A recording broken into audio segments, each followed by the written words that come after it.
দেখে বুঝতেই পারছো সেই সুন্দর জায়গা, যে জায়গায় সবাই আসতে চায়, সেই জায়গাতে এসে উপস্থিত হয়ে গেছি অলরেডি। এখানকার এই সময়টা মধ্যে 8টার মধ্যে যদি কারোর সঙ্গে মিট করতে হয়, মিটটা করে নেবে। তো তোমাদেরকে জানিয়ে রাখি, এখন সময় হাতে খুবই কম। আমি নতুন একজনের সঙ্গে আলাপ হয়েছে, এক বৌদি। আমি তার কাছে যাচ্ছি। আমি এই গলি দিয়ে ঢুকবো ভাবছিলাম, কিন্তু এই গলি দিয়ে আমি ঢুকবো না। আমি এগিয়ে গিয়ে আরও এগিয়ে একটা গলি দিয়ে যাব, আমি যাব। ঠিক আছে, দিয়ে তারপরে আমি এখান দিয়ে সোজা বেরিয়ে যাব। সোজা গিয়ে আমার রুম নাম্বার জানা আছে, সে বলে দিয়েছে।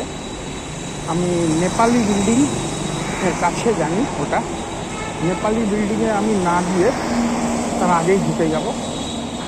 হ্যাঁ, সে 3 তলায় থাকে। এর আগে আমি ভিতরে চলে গেছিলাম একদিন। আমি ওখানে কোনো রকম কিছু ভিডিও করিনি। তার ভিতরে গিয়ে আমি কিন্তু দেখেছিলাম তাকে, এবং আমি ডাকতে সে নেমে এসেছিল। তো তখন আমি যার কাছে যাই তার কাছে গিয়ে ফিরছিলাম, সেই জন্য কোনো কথা তেমন হয়নি। আজকে আমি যাচ্ছি তার কাছে। তো দেখতে থাকো, আমি যতটা পারি তোমাদেরকে বলবো, কিন্তু ওখানে কিছু দেখানো যাবে না, তাদের সেফটির জন্য কিছু বলা যাবে না।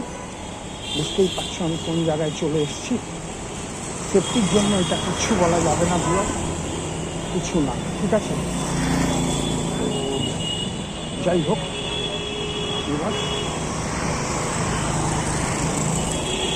এবারে দেখো, সেফটিটা একটা আলাদা ব্যাপার। আমি ওর নাম সব কিছুই বলে দেবো।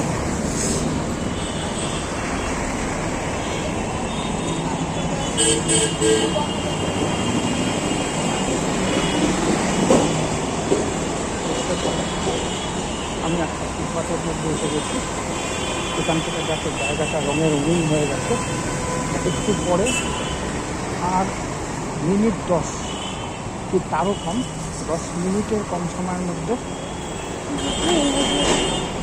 আমি তাকে উড়ে বেরোবো। তার সঙ্গে কথা করে আমি বেরোবো, ঠিক আছে? এবার মনে রাখবে একটা জিনিস, যে সব কিছু নিজের হাতে, নিজের কন্ট্রোলের মধ্যে, নিজের কন্ট্রোলের বাইরে কোনো কিছু নয়। একদম পরিষ্কার কথা, ঠিক আছে?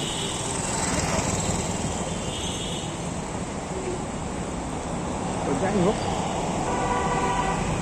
দেখো আমি